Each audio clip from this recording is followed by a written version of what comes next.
Diabetic മാറ്റാൻ സാധിക്കുമോ? പ്രമേഹ രോഗത്തെ ചികിത്സിച്ച് ഭേദമാക്കാൻ സാധിക്കുമോ? അതല്ലെങ്കിൽ നിലവിൽ കഴിക്കുന്ന മരുന്നുകൾ ഒഴിവാക്കി പ്രമേഹത്തെ നിയന്ത്രിച്ച് നിർത്താൻ സാധിക്കുമോ? നിലവിൽ കഴിക്കുന്ന മരുന്നുകൾ ഒഴിവാക്കി പ്രമേഹത്തെ നിയന്ത്രിച്ച് നിർത്താൻ സാധിക്കുന്നതാണ്. അതിന് കൃത്യമായ രീതിയിലുള്ള ആഹാര നിയന്ത്രണവും ചിട്ടയായ വ്യായാമവും പ്രത്യേകിച്ച് മസിലുകളുടെ പേശികളുടെ വലിപ്പം കൂട്ടുന്ന രീതിയിലുള്ള വ്യായാമങ്ങളുമാണ് അതിന് പ്രയോജനപ്പെടുന്നത്.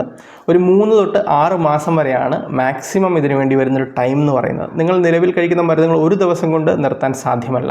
പടിപടിയായി ഇതിൻ്റെ ഡോസ് കുറച്ചുകൊണ്ട് വന്ന് ഒരു 6 മാസം മാക്സിമം ടൈം അതിനുള്ളിൽ മരുന്നുകൾ ഒഴിവാക്കാൻ സാധിക്കുന്നതാണ്. പക്ഷേ കൃത്യമായ രീതിയിലുള്ള ആഹാര നിയന്ത്രണവും വ്യായാമവും അവിടെ ആവശ്യമാണ്.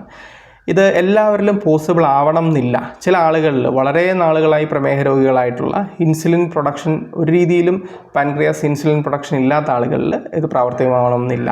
അതുകൊണ്ട് തന്നെ നമ്മൾ ആദ്യം ഇൻസുലിൻ പ്രൊഡക്ഷൻ ചെക്ക് ചെയ്യുന്നതാണ് ബ്ലഡിൽ. അതിനുശേഷം ആണ് ചികിത്സ ആരംഭിക്കുന്നത്.